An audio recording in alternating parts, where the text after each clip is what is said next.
welcome to Leaders of Tomorrow, 18-hour special initiative that celebrates the undying entrepreneurial spirit of micro, small and medium enterprises. Here's what we have lined up on the show for you today. We continue our feature of innovators and disruptors under 30. I have a conversation with the co-founders of Unacademy. And in Bright Sparks tonight, we're featuring two companies, including Cashcare and BlaBlaCar. So that's what we have in store for you tonight. Let's get started right away with our inside conversation. Education technology companies have been in focus of late, and one of the best known examples of this is Unacademy, an education technology platform that has mini lessons of less than 10 minutes which are delivered by experts in their fields. With over 15 million views on its YouTube channel, this company set up by under 25-year-olds is making ripples in the field of education. I caught up with its co-founders. Take a listen. Let me kick this conversation off by asking you, what really was the inspiration behind Unacademy? What is the model that it works on? And I understand that right now it's not a paid-for model. So how do you really make revenues? So Unacademy, when we started off, if we come to the revenue point or what the model is, we really need to go to the beginning, that how it started. And when me and Roman were in college, and then later on Himesh and Sachin also joined us, it started off as a YouTube channel where we made videos on using a whiteboard and started teaching stuff. This was for our classmates, and eventually we just kept making videos, and our YouTube channel became one of the largest in the country with over 240,000 subscribers and doing almost 1.2 million video views a month. And overall we have done around 17-18 million video views on YouTube. And then at some point we realized that we need to build this out into the platform. So in January 2016 we launched the platform, we came full time on it, and the platform was about how we can empower people who want to educate, to create courses, to come online, to let them teach online, and how we can make a brilliant platform for students to learn from these courses. And we have a very interesting model called the Guru Dakshina model, where if a teacher is teaching and a student likes what he is teaching, or it has benefited him or her in some way, then he or she can leave a Guru Dakshina to the teacher, and as a platform we take a cut of it. Okay, so that really is the model. You've had a very interesting journey after becoming an entrepreneur. You know, you've done your MBBS, you've done your IIS. What convinced you? What was that push to get into being an entrepreneur so early on? As far as early on question is concerned, there are a lot of entrepreneurs who they are teenagers, they are CEOs of their companies. So I don't think age as such matters. It also about it all boils down to the problem which you want to solve. Is it big enough for you? Can it take next 10, 20 years of your life? And whenever you are convinced that this is the problem you want to solve, if you are really, really passionate about, for me it's education and the kind of team which you have. So once these two things are done, then age I don't think matters at all.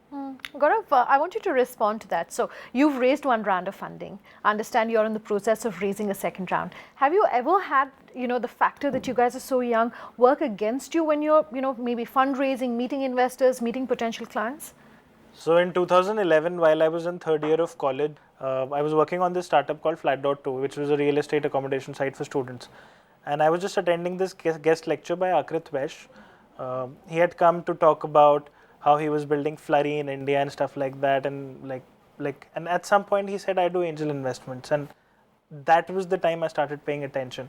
As soon as he got out of the room, I took my laptop, showed him my product. At that time I used to have visiting cards. I gave him my card, and he met me the next day. I had a funding offer in 2 days. I was 21, still in college, and I had a funding offer. So I think really age does not matter. And eventually, though I took a job after college, but I end up quitting. And if you are convinced and if you have that passion, then I think the other person can just see that. So speaking of building something big, what is, say the next 5 years looking like for Unacademy? Where do you guys want to be? How do you see this being integrated more into the education model and possibly primary education? So basically, we want to be a global product where we are solving the entire world's education problem. in like if in one line if I want to summarize, like we want to provide the best possible explanation of any educational topic in all the possible languages. So that is the vision down the line, 5-10 years down the line. Primarily currently we are focusing on the Indian market. We are targeting test preparation, we are targeting languages, like if we want to learn English. Lot of people in India, they are not unable to like communicate in English, they lack the basic skills. If you want to have office productivity tools like Microsoft Excel, like how can you excel at your job. So all these are the target areas currently. So as and when the tech advances, the scaling up will come easier and easier. We will be able to pan out in like large number of the areas of the world, and then how like the actual scaling starts, and then the education problem like it will solve on its own through the tech part. If it's video, then sometimes it doesn't play on 2G and stuff like that. So we need to crack that problem first, that okay, our video is being streamed even on low cost devices, even with like where connectivity is not so higher, because then we can reach the rural areas. What we also want to do is that whatever technology we build, we want to give a democratized platform. Tomorrow, what a lot of other platforms are doing is they say we got these many teachers, and then they say these are the best teachers to teach a particular subject, and then they sell those courses or they give those courses for free. But they say, okay, these are the best teachers. What we want to say is that we want to empower people to create courses. We want to empower people to teach. You can take a course on like how startups can do better PR, or how startups can interact with media, or what should a founder do when he's giving an interview, or what are the steps to take care. For example, everybody has that knowledge to give, and when you give them the same platform, maybe a professor at IIT Bombay can teach 10 times better than a professor at Stanford. But a lot of global education products say, okay, I got professors from Stanford, that's why my courses are best. So what we are saying is, on our platform, everybody, be it a professor from Stanford, be it a student from Stanford who is very smart and knows how to teach, or IIT Bombay, or like a tuition teacher sitting in Jaipur somewhere can teach. And that's where you democratize, because that's where you give the power for someone to actually use his knowledge to get exposure. Okay, so Gaurav is speaking about rural areas. What's the plan in terms of regional languages? I mean, what languages do you offer now, and what is the plan going forward? So currently, like we started off with English, and the second obvious choice is Hindi, because 44 to 50% of India knows Hindi. But now, like we have courses in Punjabi, like we have courses in like started in Telugu, Tamil. So like the major languages we are tackling. So we are talking with educators. So first of all, we thought that we'll translate the courses, but that like really does not pan out that well. So like the educators who are mother tongue is like Tamil. So maybe they have studied in English, but they can obviously explain the same concepts. The keywords remain in the English, but the communication part, the explanation part, they can easily do it in any language of the world. Eventually, like 6 months, 12 months down the line, we will be able to tackle that. We started this conversation off by asking you about your age, and you said that hasn't been a challenge. But what have been some of the biggest challenges, or one or two of the biggest challenges you faced along the way of being an entrepreneur, and what advice would you have for the viewers of this show when it comes to starting out your own venture? So I just like to stick it to two things. For example, entrepreneurship is being glamorized to a level where it's becoming more, it's causing a lot of harm. Obviously, a lot of startups are coming, but then a lot of people get a wrong sense of entrepreneurship. Entrepreneurship today has become about raising money. Even today, the number of people in your team is a coolness factor. If you have more people in your team, people look at you as a bigger company. We have only 10 people in our team. With the amount of money we have raised, we can hire 30 people in our. I don't want to name companies, but there are companies in Bombay who have hired 1,000 people, and that's cool. Because somehow people look that as a coolness factor. But do you think that's a sign of the industry maturing? Because of late, a lot of valuations of some of the larger companies are being questioned. And do you think we're going to eventually reach a place where valuations are more sane? I think that was just like, if 2015 was a crazy year with a lot of investment coming up, it's just the market is being stabilized. I don't think that's a problem, because I think there is money in the market even when we were raising. So to raise angel investment and to raise your first series A or a pre-series A round is pretty easy, but series B checks have not come. But the thing is that these funds have a lot of money right now. They have raised a lot of money. They have not deployed it because an auto correction is being happening. What a bubble might not be there, but like the fear of bubble is there, and because of that, investors are a bit wary. Okay, let's just hold back. Companies are trying to focus more towards revenue than anything, and the correction in valuation will happen. And I think I think it's not so bad. I think eventually it is all for the good, because we have seen the same cycle happen in US also. So I think the companies who survived 2016 will be much better off, because they have survived the toughest times. Quick last word from you, the biggest challenges that you've seen as an entrepreneur. See, like people when they like see movies like Social Network, they think it's like every day is fun. You will get some new things to happen. Like idea stage is okay. Like you will get some cool stuff. You will discuss some, but then the boring part starts. Like as like most of the cricketers, you will see they'll score runs in IPL, but you don't know the background story. Like Virat Kohli, like he wakes up early. He do like 12 hours routine every day. He can't eat out. Like being in Delhi, I can understand what he goes through. He just, it's very boring. You have to do this boring stuff again and again for months. Then one day you'll be excited about stuff when you are talking like here, like in this show. So they don't understand this part, that it's the boring part that takes you to that exciting part. So it's like two exciting things disconnected a lot of boring hard work. So that is the part which is missing. Like this is the biggest challenge. When they encounter 1 month down the line, most of them quit at that stage. Then we did not sign up for this. So that part, like I think that is the missing part which people don't understand. People perceive startups as cool, but the thing is, if we are going to change the world, we need to be more disciplined than others. So a lot of it depends on discipline. Let's take a quick break, then on the other side we bring you up to speed with the story behind CashCare as well as BlaBlaCar. Do stay tuned.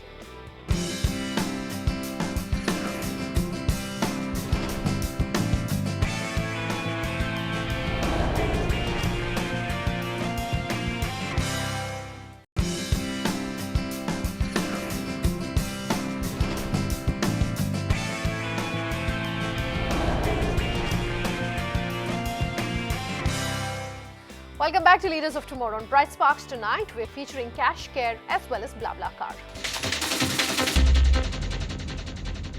Our first story on Bright Sparks tonight, we're featuring a company which gives purchasing power to those who cannot afford to own a credit card for loans. This company helps consumers shop now and pay later through paperless EMI options with minimal interest rates.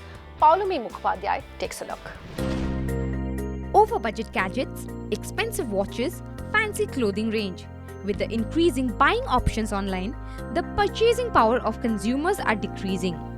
Only one wish comes straight out of the heart of those shopaholics: loans.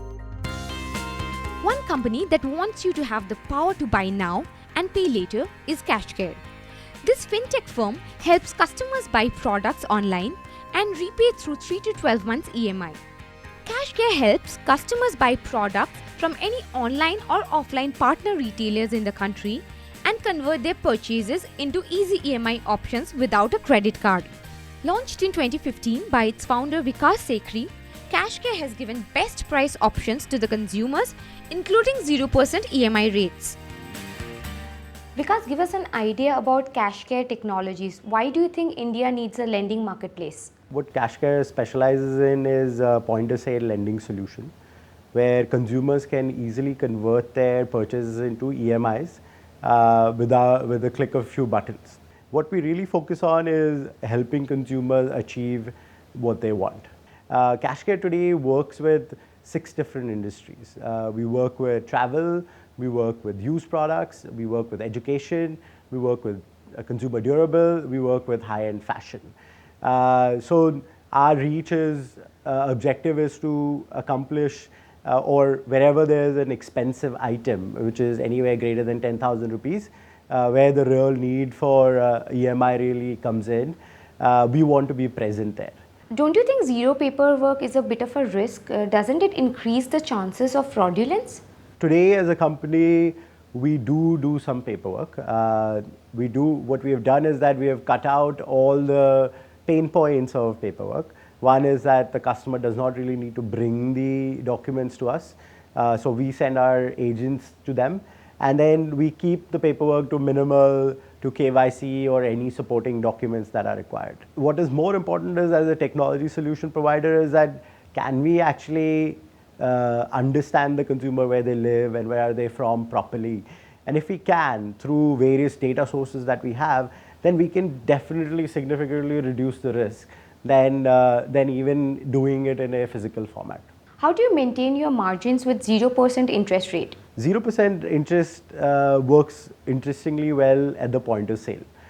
because here we have other parties like retailers or original manufacturers who are also excited about getting these products sold.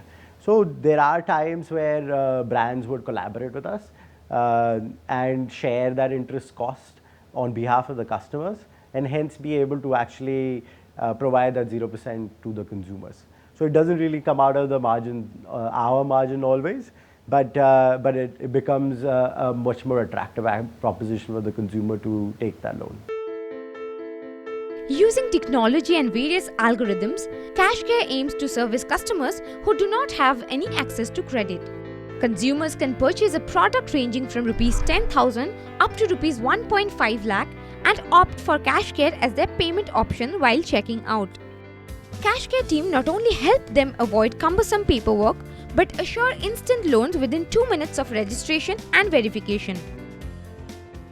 What kind of technology goes behind this instant verification and authentication process? A humongous part of our CashCare's agenda, or what we're building, is data oriented. How do we innovatively kind of use data to provide credit, and by using even simple data points that might be just available on your mobile phones. Online theft is rising in India and financial institutions are really vulnerable to this. So what kind of safety measures are you taking to safeguard your data from these hackers? So we actually follow highest security standards, within the ecosystem, within our infrastructure. So all our data is actually stored in AWS and stored at a link which is harder for anybody to really replicate.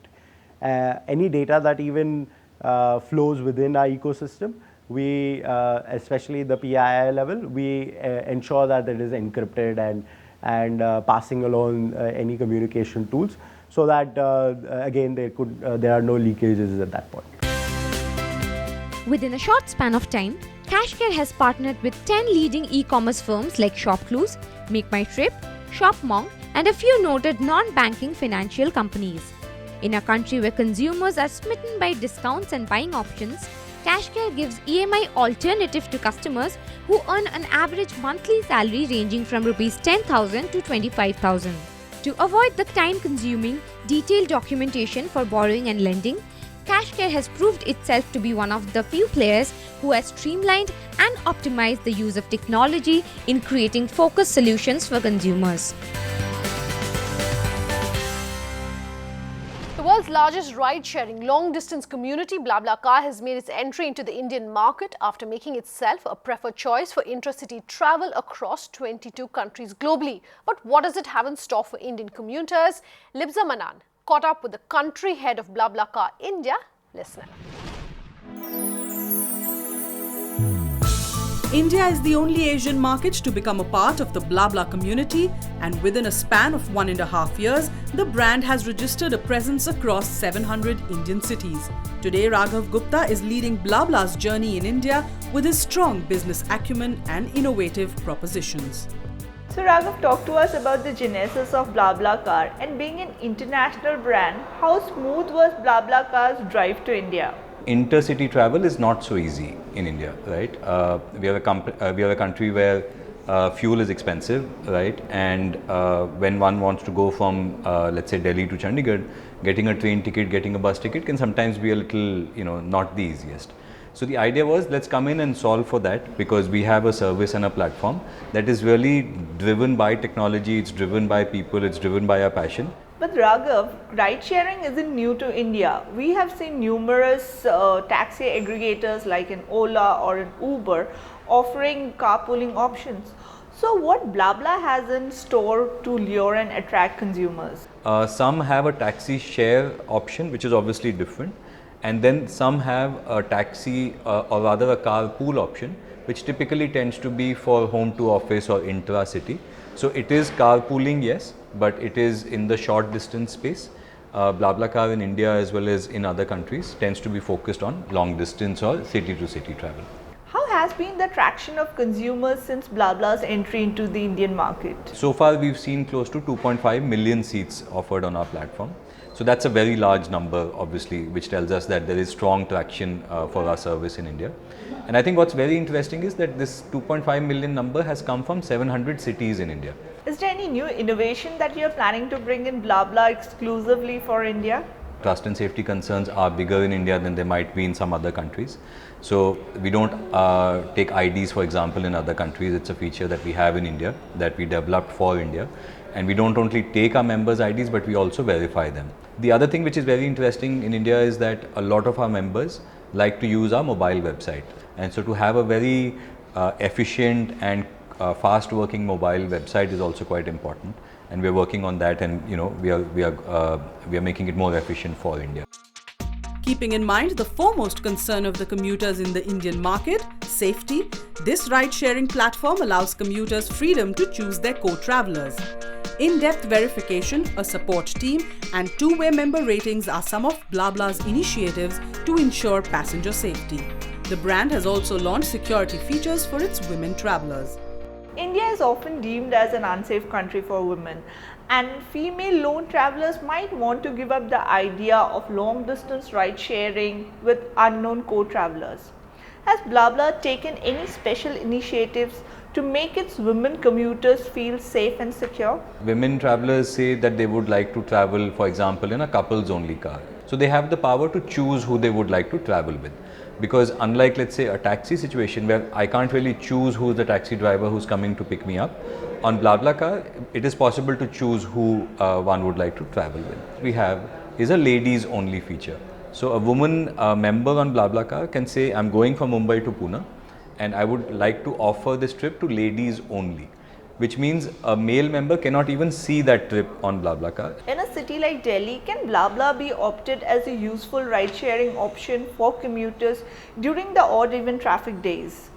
So we did see actually quite a bit of our traction go up during odd even. I think we saw a 50-60% increase in our usage.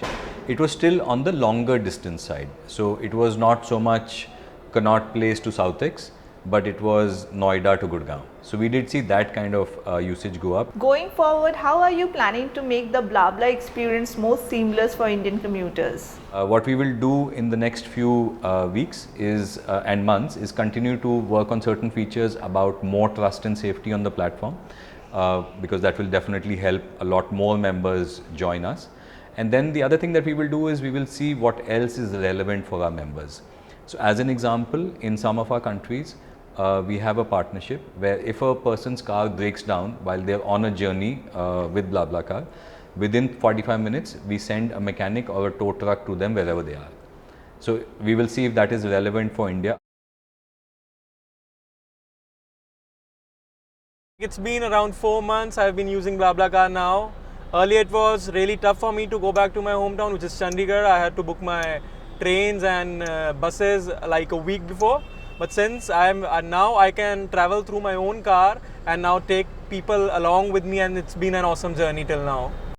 With an aim to lure commuters and robustly penetrate into the vast Indian market, BlaBla has sidelined its profit model, charging zero booking fees from travelers, a model that is likely to increase the traction of Indian consumers on this leading ride-sharing platform.